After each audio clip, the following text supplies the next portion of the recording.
Many of us take our privacy for granted. We can move almost anonymously through a crowd without anyone really noticing that we are there. The internet has taught us that anonymity and ill intentions often go hand in hand. Now you and I, we can easily fade back into the crowd. But what if that wasn't an option? What if blocking and ignoring someone on social media wasn't enough? What if your privacy was being compromised? I've covered a few stalkers in this series, and most of them used social media to stalk their victims, never taking things to the next level. But what happens when a social media obsession transitions into real life? What if you woke up to find a person you don't know in your home? You're the alleged victim? Yes. All right, what's your name? Daria Baronato.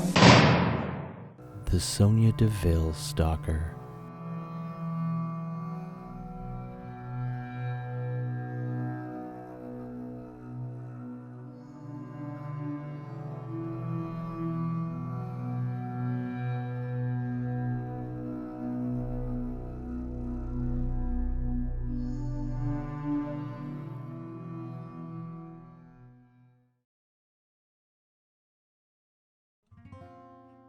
Daria Baronato, born September 24th, 1993, is an American professional wrestler and mixed martial artist, better known by her ring name Sonya Deville. She is signed to WWE, where she performs on the SmackDown brand. Baronato was born in Chemung Township, New Jersey, to Italian parents. She attended Seneca High School in Tabernacle, New Jersey. At the age of 16, Baronato began training and competing in mixed martial arts. She rose to prominence as a contestant in the 2015 season of WWE's Tough Enough, where she finished in 11th place. Following her elimination, she signed a contract with WWE and was sent to their performance center in Orlando, Florida. She has since performed in WWE's developmental territory, NXT, and its main roster as a solo competitor and in a tag team with Mandy Rose. In mixed martial arts, she has competed in 3 matches, holding a record of 2 wins and 1 loss.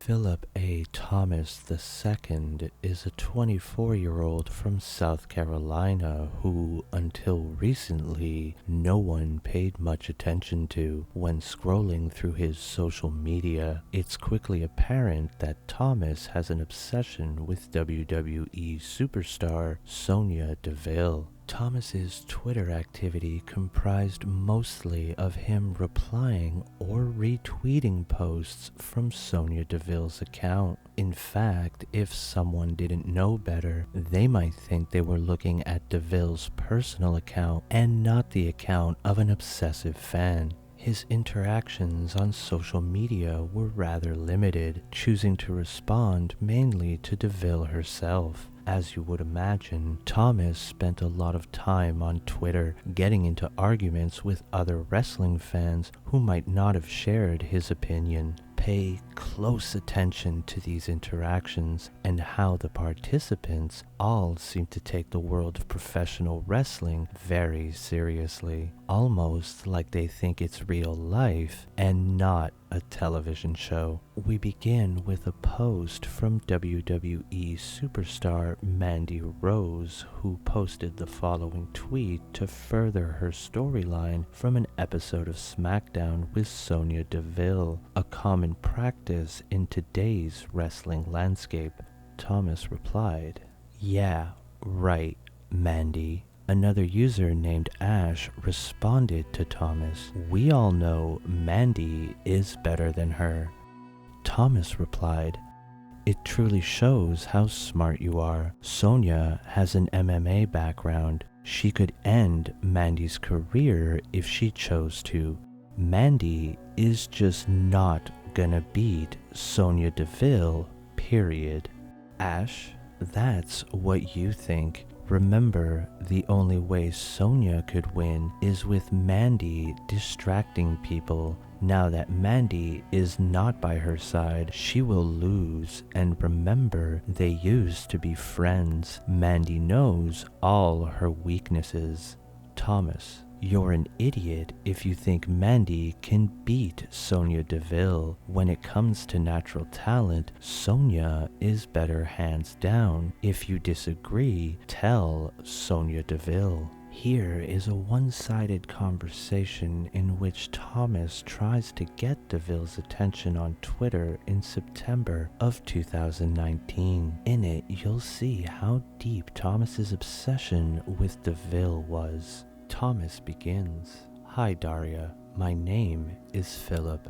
I've reached out to you before to tell you I have feelings for you, and I want to take this opportunity to tell you a little more about myself. Back in August 2015, I was hospitalized due to a brain infection caused by a brain-eating amoeba. I was in the hospital until November 1st, 2015. I spent the first month in a medically induced coma. After I got out, I made a full recovery. Honestly, I had a 1% chance of surviving because there have been 112 documented cases of brain-eating amoebas in the United States, and out of those, 109 passed away. Only 3 lived, and I'm one of them. I just wanted to let you know that I personally feel like you're the only good thing that came into my life after the brain infection. You're the only reason I want to live. I just want to thank you for being so incredibly awesome, and I hope that someday you might consider giving me a chance. Otherwise, I'll have nothing to live for either way. I'll always be your #1 fan, and I'll always support you no matter what. After being ignored, Thomas began getting impatient with Deville. I've tried to talk to you a few times. Could you at least reject me or give me a chance, please? This would help me have closure and let me know if I should live or not. Thanks. Just so you know, Daria, you are the only reason why I haven't taken my own life, because I've always hoped you'd at least acknowledge that I have feelings for you. As time went on, things only escalated further. Does my life mean nothing to you? You really are the only reason why I haven't taken my own life, and I've hoped you'd at least reject me, or possibly by some miracle say you'd give me a chance if you're ever single again. That's all I need to keep living. At this point, a user named @BrandonM.Best offered Thomas some advice, though what that advice actually was is uncertain, as the tweet is now deleted. Thomas's replies, however, are still up. I don't need help. I'm just asking for at least a rejection, if anything at all. You have no clue about how I feel for her. It's not just attraction. I have legit feelings for her. Maybe she might at least say something. I'll never give up hope, even if it means I'll be alone all my life. And if anyone doesn't agree, then with all due respect, fuck them. Thomas then returned his attention to Deville. Daria, you say to people to be themselves, but what if me being me means I have feelings for you? Should I be willing to tell you, or should I just not say anything? I know I'm not a wealthy person, and I'm not famous in any way, but like you have said, love is love, right? Philip A. Thomas has some serious issues, to say the least. He lacks any kind of self-confidence or self-worth. He seems to have gotten it into his head that if he only had Deville by his side, his existence would be justified. On August 8th, 2020, Dr. Ron Holt posted the following tweet. Thomas's reply, though at the time it meant very little, took on a whole new meaning after the events of August 16th.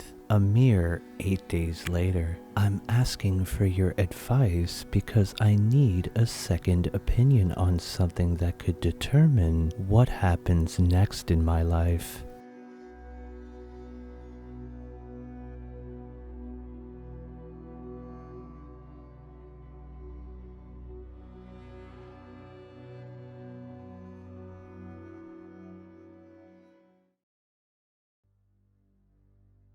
After 8 months of planning, the time had come for Philip A. Thomas II to leave his home in South Carolina to drive 500 miles to the home of Sonya Deville in Lutz, Florida. Investigators say Thomas parked his car at a nearby church earlier in the night, then walked to Deville's home. Once there, Thomas reportedly cut a hole in a screen to gain access to the home's patio, where he waited for several hours as he watched and listened to what was going on inside. After Deville went to bed, authorities say Thomas came inside the house through a sliding glass door, which set off the home's alarm system and alerted Deville and a guest inside. Deville and her guest, WWE superstar Mandy Rose, left the home and called 911. Deputies arrived minutes later to find Thomas still inside. When Thomas was arrested, deputies say he was armed with a knife and had plastic zip ties, duct tape, and mace in his possession. Deputies say Thomas admitted to them he intended to take Deville hostage. Once Deville learned the identity of the stalker from police, Deville says she looked for his social media accounts and found a Twitter page without a profile photo that seemed similar to his public page. The last message from this account said, "Look outside, baby, by your pool. I'm here. I'm going to kill that little bitch you have inside with you." Another said he had found her address, which was included in the tweet. The sender also threatened to decapitate or go after her friends and relatives by name in other messages, as well as describe sex acts. Tampa Bay Times shared details from the court petition filed by Deville. The defendant admitted that his intention was to take Mrs. Baronato hostage by spraying her with pepper spray, binding her hands with zip ties, and wrapping duct tape around her arms to prevent her from fighting back.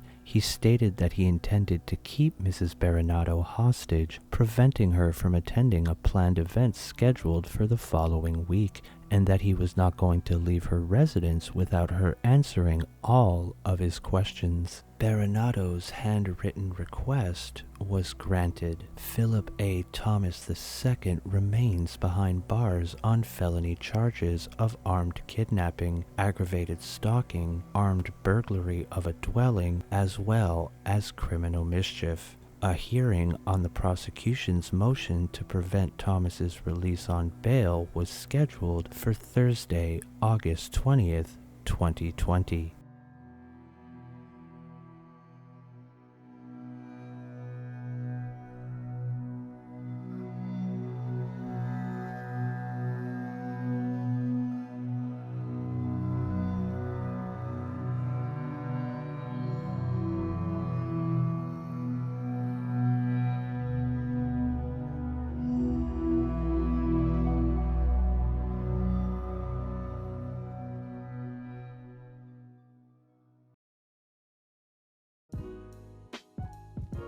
Thank you guys so much for watching this season of It's Still Real to Them. It's been another crazy 10 weeks, and I can't believe we're already at the finale. Lots to look forward to in Season 3, though, where I'll be taking a closer look at several wrestling YouTubers. Some I like, most I don't.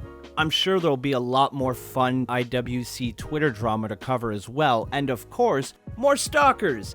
Isn't the internet fun? If you enjoyed the video and the things that I do here on the channel, and you'd like to see these videos a little bit early, consider signing up to the Patreon. Like the video if you liked it, subscribe if you're new, and I'll see you in the next one. Oh yeah! Here's a preview of the new theme for Season 3.